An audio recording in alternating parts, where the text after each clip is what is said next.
So good afternoon, everyone. On the very last day of presentation, I'm also last presenter of the morning session. Here with the clothing as a cultural identity, how fashion become a language. Here is the academic information, table of content, and research question is how do garments like the sari and hijab function as a cultural languages that communicate identity, social belonging, and cultural values. Hypothesis is garments such as the sari and hijab serve as a multi-layered cultural text encoding identity, social norms, and cultural meaning, and their interpretation in context dependent. The combination of semiotic, performative, and material approaches will reveal that these clothes are simultaneously sites of personal agency, social expectation, and cultural heritage.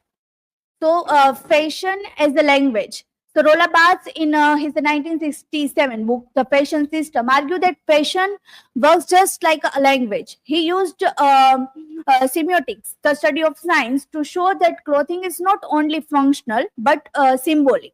When we look at a piece of clothing, for example, a white shirt, it has a denotation. It's a literal aspect. A cotton shirt worn on the body, but it also carries connotations, perhaps purity, professionalism, or class status, depending on a context.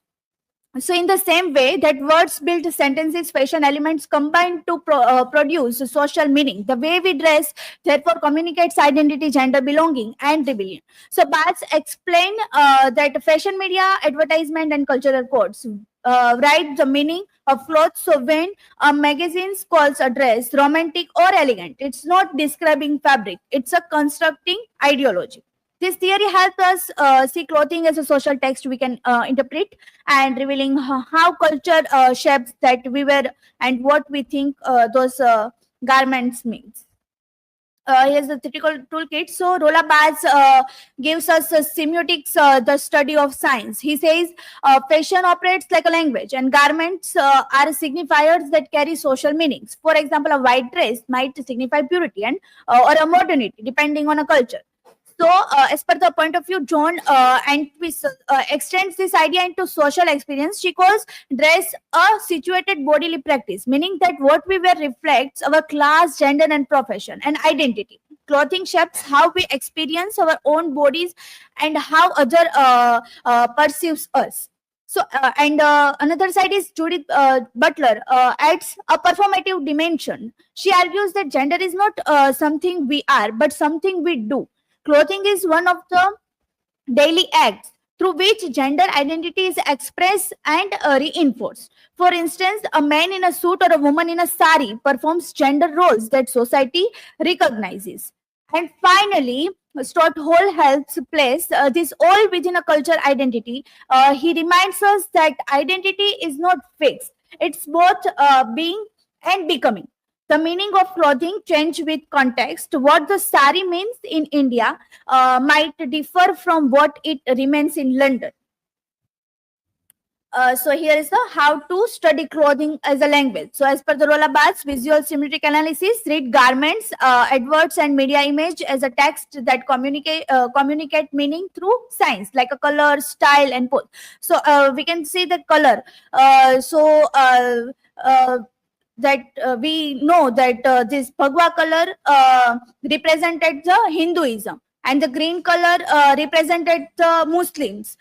So yes, the color also as much important. And then ethnography interviews. So as per this Mahmood, listen to wearers' personal meaning, emotions, and memories attached to clothes. And third is material object analysis. So study actual clothing pieces, fabric, stitching, and display to understand cultural context. Then the sari as a cultural language. A sari can express regional belonging, for instance, like a Kanjivaram from the Tamil Nadu, the Banarasi from Uttar Pradesh, or the Bandhani from the Gujarat. Each drape motif and waves tells where a person comes from. It's also a gendered practice, traditionally tied to femininity and modesty, yet today reinterpreted by modern designers and young women who wear it differently, sometimes with sneakers or crop tops, merging a heritage with modern style.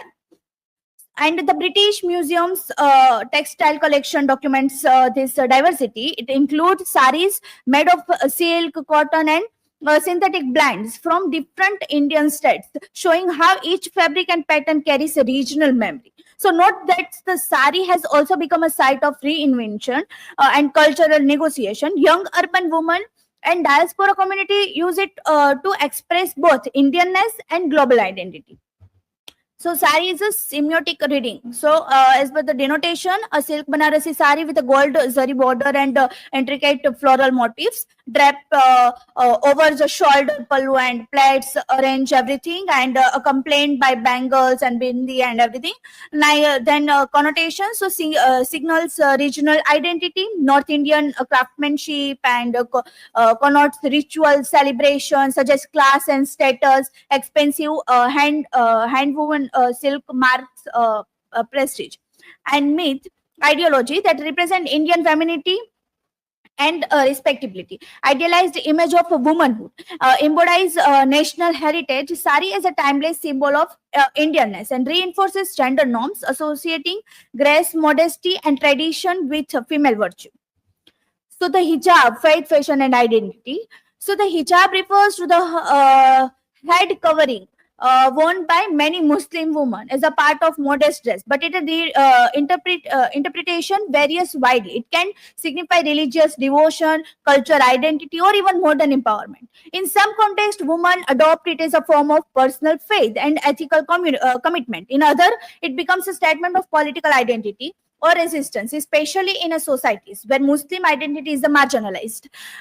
This Pew Research Center's 2020 global survey shows that most Muslim women say wearing the hijab is a matter of personal choice, not a coercion. So, however, opinions differ across the countries in Indonesia and Malaysia.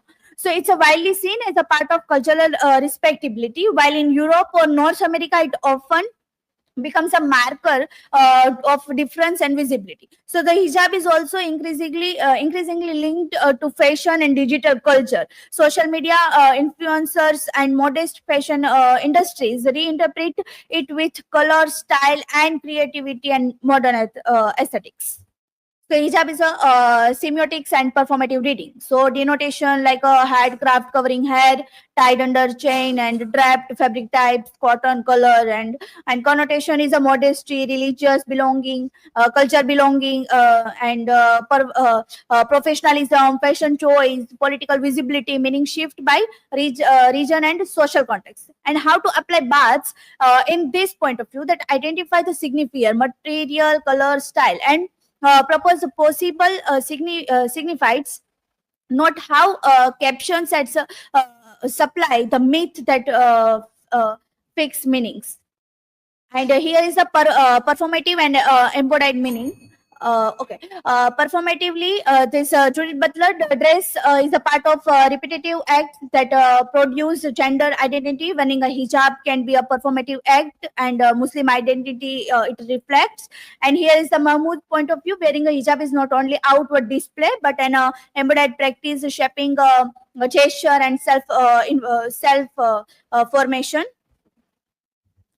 Here is the comparative points like a sari versus hijab. So we can these are the similarities that both garments embody cultural, social communication, personal meaning, and gender, faith, regional background. And here is the differences between these both sari and hijab.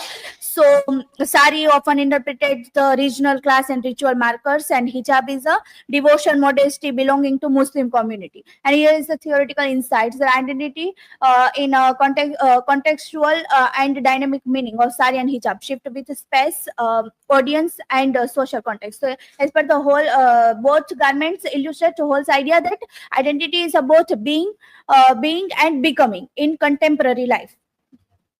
So here I conclude my presentation. So clothes are more than fabric; they speak.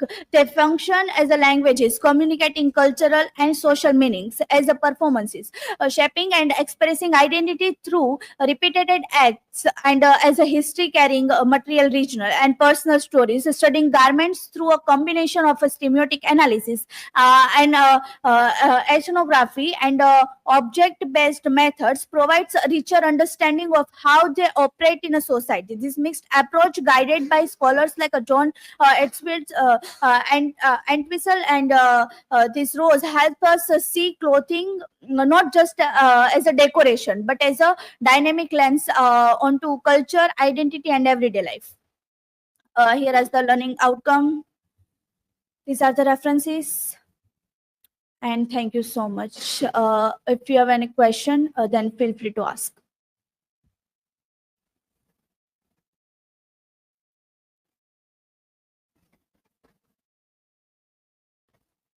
So, Bhumi, my question is how does digital fashion change the cultural expression?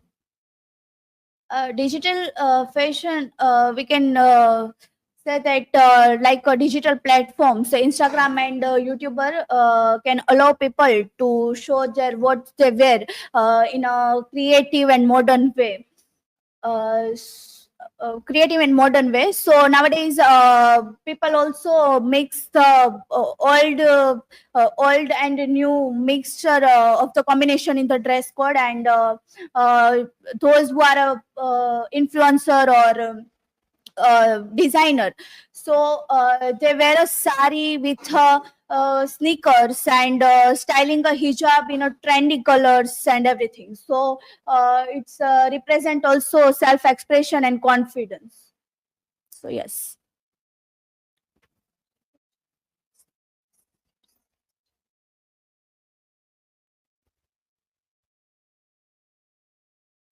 So, Bhumi, my question is what larger cultural lesson does your research suggest?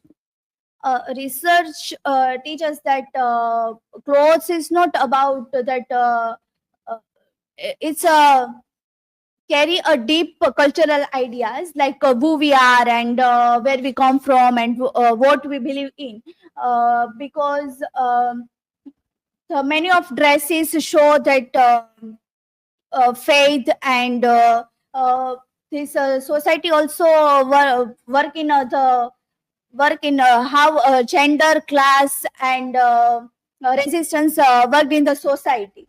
So yes, this research suggests that lesson suggests that fashion is not only about looking how we looking good and everything, but it's about the form of we can say form of communication to express the self reflection and expression and culture and values also.